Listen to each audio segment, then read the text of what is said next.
Hi, Chef Charlie. We're going to continue with our egg cookery. I'll show you a little bit about an omelet station and how to make an omelet. I've taken my 3 eggs, put in a bowl. I opened them separately, make sure that there was no shell or no blood spots in them. I want to mix this up really well. Okay? Now, there's as many different ways to make an omelet as there are chefs that I know. Okay? Each one of us have our particular ways of doing things. I like to cook my product in my pan. So that being said, and I'll explain that later, I'm going to add a little bit of my cooking medium, which is butter, into my pan. I turn my heat up just a little bit. Okay? I'm going to start out with some onions. And really, you can put whatever you want out if you're doing an omelet station. It's a great way to utilize leftovers. If you had a shrimp station the night before, chop up your shrimp, put it in there. Start my vegetables off, let them cook a little bit. Okay? My bacon, add a little bit of bacon. This is going to be a kitchen sink omelet. A little bit of everything. Okay? Let that all cook a little bit. Before I add the tomatoes. Tomatoes I'll probably add right at the end before I move the egg. The reason for that is the water content. It will bleed out on it and will dilute my cooking medium. Okay, so I got everything working here.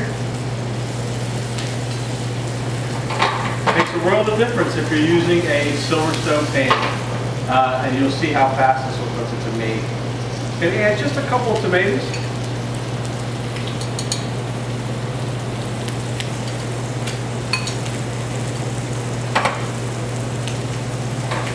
Alright, get it going. Looks great. Heat looks just about right. Everything's working in there very well. I got my egg working. Gonna go in with my egg right on top.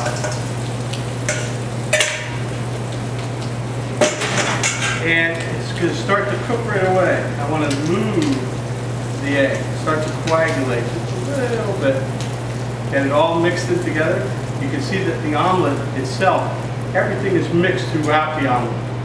Now some folks like to just make a plain omelet and take the cooked items that are hot, place them in the middle and fold them over. I like an omelet that I literally can see everything that I'm eating and I could get it all in one bite too. Alright, starting to coagulate real well. You'll notice that if the neat part about these pans are they're not going to stick on you. I hate a brown omelet, so I'm going to turn my heat down a little bit. I'm actually going to flip it. Okay?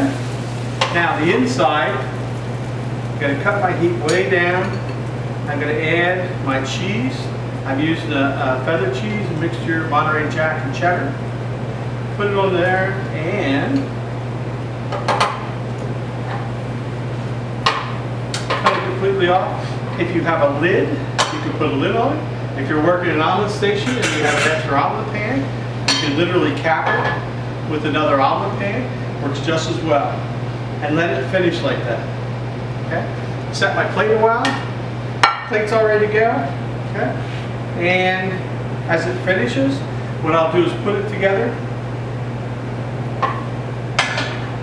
Cheese just starting to melt. Nice and clear. Fold it over. Okay? And I'm going to add just a little bit more cheese on top for presentation. And give that the opportunity to melt.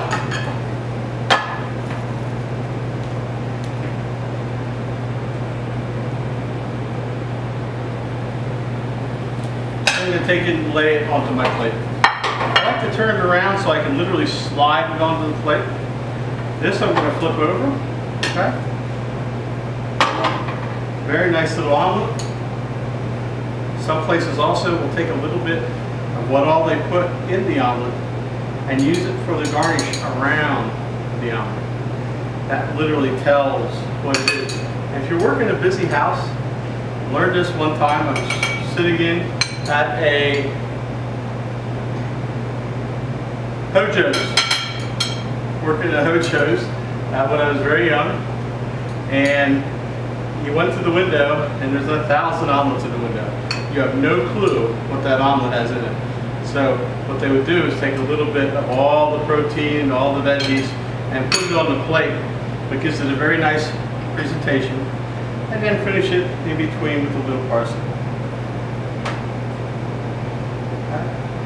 And I like to finish mine with a little salt and pepper on top. It makes it visible. Okay? Your omelet, Chef Charlie with Egg Cookery.